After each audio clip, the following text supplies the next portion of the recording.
Did you know that Canada and the US share the longest international border in the world, stretching over 5,525 miles? That's a lot of neighbors to consider. So, have you ever wondered what would happen if Canada were to become the 51st state of the United States? It might seem like a far-fetched idea, but believe it or not, there have been instances in history where Canada has considered joining the US.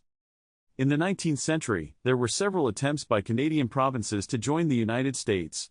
The province of Maine, for example, was once part of Massachusetts and considered joining Canada before eventually becoming a U.S. state.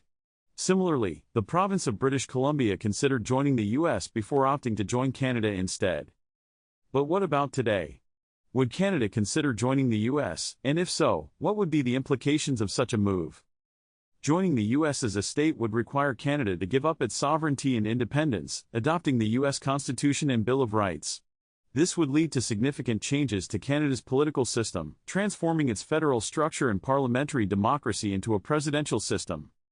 Additionally, Canada's unique cultural identity, shaped by its history, language, and values, would likely be affected by becoming an American state. Canadians take great pride in their nation's distinctiveness, and assimilating into the U.S. would require a significant shift in national identity. Economically, Canada would need to integrate its system into the U.S. economy, adopting the U.S. dollar as its official currency and adhering to U.S. trade policies. This could lead to both benefits, such as increased trade and investment, as well as drawbacks, like the potential loss of economic autonomy. Canada's healthcare system, which is often cited as a model by U.S. progressives, would likely need to adapt to the U.S. healthcare system, potentially leading to changes in healthcare access and funding. Moreover, Canada's social welfare programs, such as old age pensions and employment insurance, would need to conform to U.S. standards.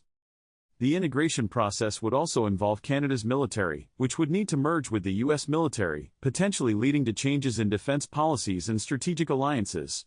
Furthermore, Canada's relationship with the British monarchy, as a Commonwealth nation, would need to be re-evaluated. The challenges wouldn't stop there. Canada's Indigenous peoples have their own unique concerns and rights, which would need to be addressed in the event of joining the U.S.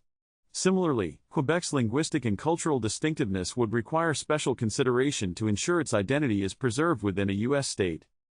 In terms of public opinion, polls suggest that a majority of Canadians are against joining the U.S., with some expressing concerns about losing their national identity and autonomy. In the U.S., opinions are divided, with some seeing the potential benefits of having Canada as a state, while others are skeptical about the implications for American identity and politics. Legally, the process of Canada becoming a U.S. state would require a constitutional amendment, which is no easy feat. It would need approval from the U.S. Congress, the Canadian Parliament, and the provinces and territories of Canada, a complex and potentially contentious process. As we weigh the pros and cons of Canada becoming the 51st state, it's essential to consider the legal, political, and cultural implications of such a move. In the next section, we'll explore a hypothetical scenario to illustrate the potential consequences of this monumental decision. Let's imagine that Canada does decide to join the U.S. as a state. What would this look like in practice? For one, Canada would need to adopt the U.S. system of governance, with an elected governor and a state legislature. The Canadian economy would be fully integrated into the U.S. economy, with the U.S. dollar as its official currency. This would lead to increased trade and investment between the two countries, but it could also result in job losses in certain industries, such as manufacturing, as production shifts to the U.S. Healthcare would also undergo significant changes, with Canada's single-payer system potentially being replaced by the U.S. model of private insurance and employer-based coverage. Meanwhile, Canada's social welfare programs would need to conform to U.S. standards, potentially leading to changes in funding and access to these programs. In terms of defense, Canada would need to merge its military with the U.S. military, potentially leading to changes in defense policies and strategic alliances. This could also result in increased military spending and a shift in Canada's role on the global stage. The hypothetical scenario also raises questions about the impact on Canada's Indigenous peoples, who might face changes to their rights and self-governance. Quebec's linguistic and cultural distinctiveness would also need to be preserved within a U.S. state. On the other hand, Canada would gain increased influence in global politics as part of the United States, potentially leading to greater international clout and economic benefits.